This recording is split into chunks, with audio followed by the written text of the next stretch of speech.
कहते हैं शिक्षा वह शेरनी का दूध है, जो इसे पिया है वो दहाड़ा है। तो और दोस्तों आप लोगों को भी दहाड़ना चाहते हैं तो आपको शिक्षा को ग्रहण करना होगा। नमस्कार दोस्तों, एक बार फिर से पुनः स्वागत करता हूं यशस्वी योद्धा के ऑनलाइन प्लेटफॉर्म पर। दोस्तों आज मैं रीजनिंग के 10 बहुत ही ज़्यादा महत्वपूर्ण प्रश्नों को देखने वाले हैं। अगर आप एसएससी जीडी की तैयारी कर रहे हैं, अगर आप रेलवे की कर रहे हैं, अगर आप उत्तर प्रदेश पुलिस की कर रहे हैं या आप दिल्ली पुलिस की कर रहे हैं, तो किसी भी भर्ती परीक्षाओं की तैयारी कर रहे हैं तो इस वीडियो को पूरा जरूर देखिएगा। और दोस्तों आप सभी को बता दूं कि मैंने मास्टर रीजनिंग बैच के नाम से एक प्लेलिस्ट बनाया है, जाकर आप लोग देख सकते हैं दोस्तों। उस पर रीजनिंग की पूरी प्रैक्टिस सेट हम लोग कर रहे हैं, नहीं तो लिंक डिस्क्रिप्शन बॉक्स में दिया गया है, जाकर आप लोग जरूर देखिए। चलिए दोस्तों हम लोग वीडियो को शुरू करते हैं। आपका पहला प्रश्न ये है दोस्तों, कह रहा है कि 31 दिन वाले महीने का अंतिम दिन मंगलवार है, तो उसी माह के 16वें दिन कौन सा वार हो है। तो दोस्तों देखिए, प्रश्न देखने में थोड़ा सा टफ लग रहा है पर इसमें कुछ भी नहीं है। बड़े ध्यान से देखिएगा दोस्तों, इस प्रश्न को कैसे करेंगे। देखिए भैया, 31वें दिन वाले कौन सा, 31 दिन वाले महीने का अंतिम दिन क्या है, मंगलवार है। तो 16वें दिन का पता कैसे करेंगे दोस्तों। देखिए 31 को जब मंगलवार है तो 31 में से जब हम 7 को घटाएंगे तो कितना आएगा भैया, जब -7 करेंगे तो 24 आएगा, यानी कि 24 को भी मंगलवार है। और 24 में से जब 7 घटाएंगे तो 7 घटाएंगे तो 17 आएगा दोस्तों, तो इस दिन भी मंगलवार है। और 17 से पहले क्या आएगा, 16। 16वें दिन कौन सा दिन होगा, सोमवार होगा। उम्मीद करता हूँ ये वाला प्रश्न समझ में आया। अगर दोस्तों समझ में आया है तो आप लोगों से एक रिक्वेस्ट है, हमारे उन भाई बहन तक जरूर शेयर करिए जिनके पास आज कोचिंग जाने तक के फीस नहीं है। तो इसका करेक्ट आंसर हो जाएगा सोमवार दोस्तों, ऑप्शन नंबर डी वाला से हो जाएगा। चलिए दोस्तों अब हम लोग चलते हैं अपने नेक्स्ट प्रश्न की ओर। आपका अगला प्रश्न ये है दोस्तों, कह रहा है कि नीचे दी गई श्रृंखला में गलत पद ज्ञात करें। दोस्तों देखिए, अब इस टाइप के प्रश्न बहुत ही ज्यादा रुझाऊ यानी कि आपको परेशान कर देने वाले प्रश्न होते हैं। नीचे दी गई श्रृंखला में गलत पद ज्ञात करना है। 385 दिया है, 462 दिया है, 572 दिया है, 396, 427, 671, 264 दिया है। पहले हम लोग दोस्तों अंतर देखिए, 300 से 462 कर दिया, उसके बाद 500, फिर से 3, 4, फिर से 6 कर दिया, उसके बाद 2 कर दिया। तो दोस्तों ये मेरे तो समझ में नहीं आ रहा है कि कभी कभी दोस्तों ज़्यादा बढ़ा दे रहा है, कभी कभी थोड़ा कम बढ़ा रहा है। तो दोस्तों देखिए, इस सवाल को हम किस प्रकार से हल करेंगे, बड़े ध्यान से देखिएगा दोस्तों। जब हम 3 और 5 को जोड़ेंगे तो 3 और 5 को जोड़ने पर बीच वाली संख्या प्राप्त हो रही, 8 प्राप्त हो रहा है।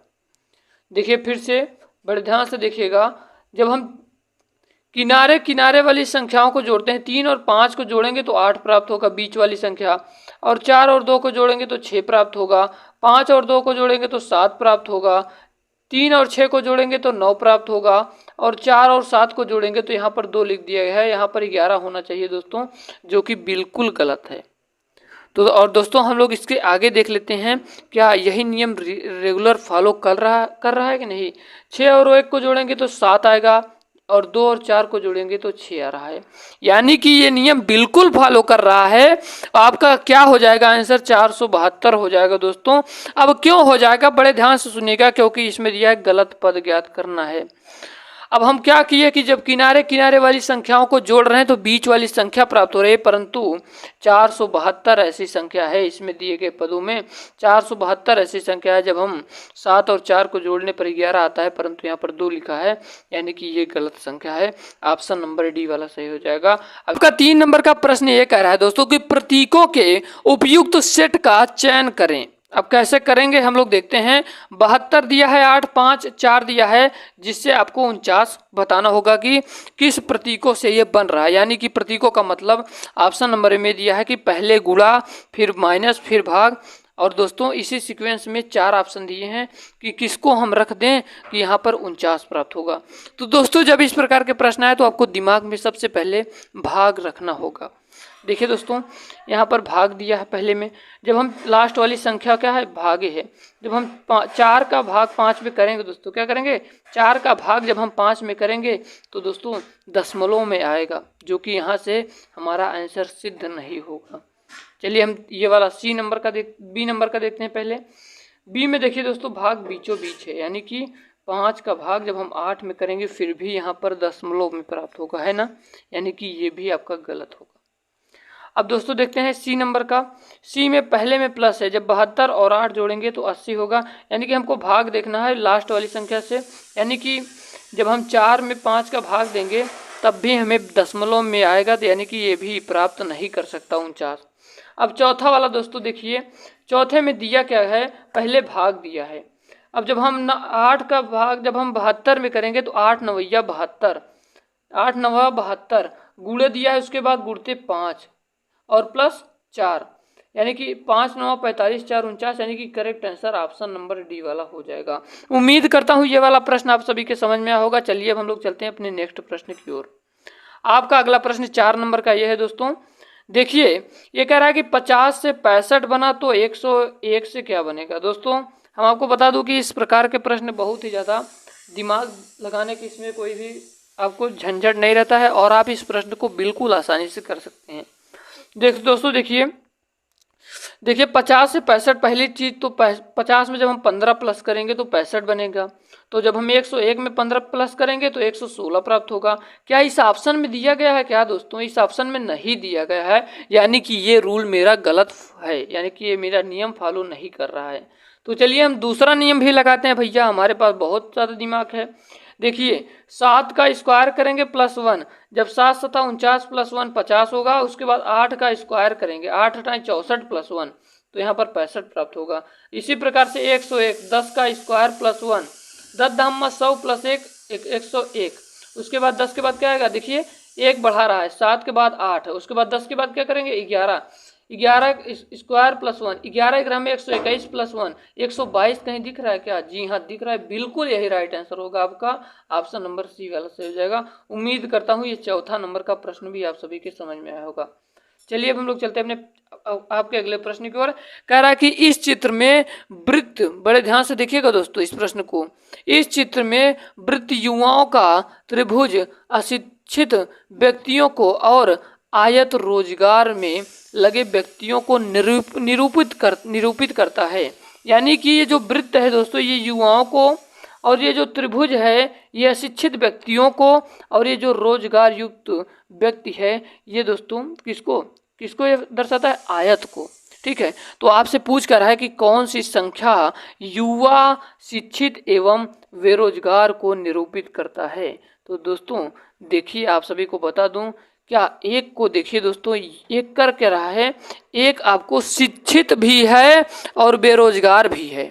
ठीक है, एक ये जो संख्या है ये तो शिक्षित भी है दोस्तों, बेरोजगार भी है, यानी कि correct answer option number D वाला हो जाएगा। डी वाले में एक दिया है, डी वाला सही हो जाएगा। 9 नंबर का प्रश्न कह रहा है दोस्तों कि दी गई प्रश्न आकृति का सही दर्पण प्रतिबिंब चुने।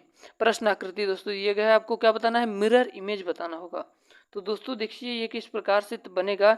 ये जो पहला वाला है ये ऐसे बन जाएगा, और जो ये दूसरा वाला है दोस्तों ये इस प्रकार से बन जाना है, यानी कि इसको पलट दिया गया है और बाकी ये दोनों सेम ही रहेंगे। इसका मतलब दोस्तों देखिए इस प्रकार की आकृति की सेम है क्या? बी वाले में देखिए इसी प्रकार की आकृति है, यानी कि correct answer option number B वाला।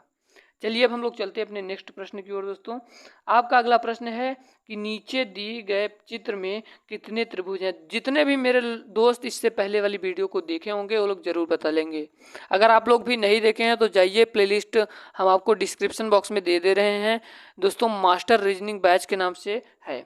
दोस्तों देखिए जब इस टाइप का प्रश्न पूछा जाए तो आपको त्रिभुजों को गिनना है, छोटे छोटे त्रिभुज को, 1 त्रिभुज, 2 त्रिभुज, 3 त्रिभुज, 4 त्रिभुज, 5 त्रिभुज, 6 त्रिभुज, और 6 जितना त्रिभुज है इसका दुगना कर देना, 6 दूनिया 12। इसका मतलब correct answer option number D वाला हो जाएगा। यहाँ पर डी वाला ऑप्शन करेक्ट हो जाएगा। दोस्तों मान लीजिए यहाँ पर बीच में दिया होता तो क्या होता? जब बीच में दिया होता तो क्या होता? बीच में दिया होता तो एक और ये वाला, एक और ये, यानी कि 8 हो जाता। फिर से आपको बता देते हैं, मान लीजिए यहाँ पर बीच में दिया होता तो क्या होता? फिर से हम यही करते, आपको 1 2 3 छोटे छोटे त्रिभुजों को गिन लेते, 5 6 7 8, और इसका दुगना कर देते, 8 दूना 16। इसका मतलब करेक्ट आंसर दोस्तों अगर दिया होता ऑप्शन में तो इसी प्रकार से होता। जब इस प्रकार के प्रश्न पूछे जाए तो छोटे छोटे त्रिभुजों को गिन लेना है, उसको दो गुना कर देना, आपको इसका करेक्ट आंसर मिल जाएगा। हम लोग चलते हैं अपने नेक्स्ट प्रश्न की ओर।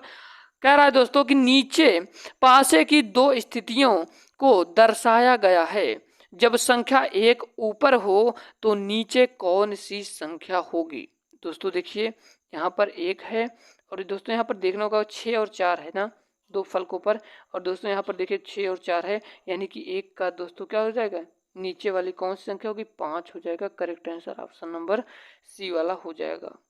अब हम लोग चलते हैं अपने 9 नंबर के प्रश्न की ओर। दोस्तों आपका 9 नंबर का प्रश्न कह रहा है कि एक विद्यार्थी सही सवालों की तुलना में 2 गुने गलत करता है। यदि उसने कुल 48 सवाल किए तो कितने सही हल किए। दोस्तों ये मैथमेटिकल रीजनिंग का सवाल है, ये मैथमेटिकल रीजनिंग का है। दोस्तों देखिए, एक विद्यार्थी सही सवालों की तुलना में 2 गुना गलत करता है, यानी कि 1:2। एक ये कौन सा है, सही वाला है, और 2 क्या है, गलत वाला है। सही की तुलना में 2 गुना गलत करता है, यानी कि 1 अगर सही करेगा 2 गलत करेगा। ठीक है, समझ में आ रहा है। यदि उसने कुल 48 सवाल किए, तो दोस्तों देखिए कुल 48 सवाल किए, यानी कि इन दोनों को पहले दोस्तों जोड़िए, 1/3 इंटू 48 16 हो जाएगा। यानी कि अब आप बता सकते हैं सही पूछ रहा है ना, सही हल कितने किए, तो 16 सही हल किए। और आपसे पूछता है गलत, तो 16 दूने 32 हल गलत किया है। हम लोग चलते हैं अपने 10 नंबर के प्रश्न की ओर। उम्मीद करता हूं ये प्रश्न आप सभी के समझ में आ रहे होंगे। दी गई वर्ण श्रृंखला में कुछ वर्ण यानी कि लेटर लुप्त हैं। लुप्त वर्णों के सही क्रम को दिए गए विकल्पों से चुनें। दोस्तों देखिए, आपको इसको बहुत ही दिमाग से करना होगा, बहुत ही आसान प्रश्न है। देखिए यहाँ पर खाली स्थान दिया है, खाली स्थान पर क्या भरना होगा। पहली चीज तो आपको ये देखना होगा डी जो दिया है, डी के आगे क्या होगा। तो दोस्तों यहाँ पर देखिए डी के आगे डी है, तो यहाँ पर क्या भरा जाएगा, यहाँ पर डी भरा जाएगा। अब उसके बाद देखिए दोस्तों यहाँ पर क्या है, सी, तो डी के बाद कौन सी है, डी के बाद भी दोस्तों देखिए यहाँ पर डी के बाद क्या है, डी, यहाँ पर भी डी भरा जाएगा। और सी के बाद क्या भरा जाएगा दोस्तों, सी के बाद यहाँ पर देखिए इसी में दिख रहा है, सी के बाद ए भरा जाएगा। उम्मीद करता हूँ ये वाला समझ में आ रहा होगा। अगर आपको समझ में आ रहा हो दोस्तों तो इस वीडियो को लाइक और चैनल को जरूर सब्सक्राइब करिएगा। आखिरी वाला है कि डी के बाद क्या भरा जाएगा, तो दोस्तों देखिए डी के बाद सी भरा जाएगा। उम्मीद करता हूँ ये 10 प्रश्न आप सभी के समझ में आया होगा। दोस्तों कहीं भी आपको डाउट लग रहा है तो कमेंट बॉक्स में कमेंट कर सकते हैं, हम आपको फिर से आपको बता देंगे। मिलते हैं किसी नए वीडियो में, तब तक के लिए जय हिंद, वंदे मातरम।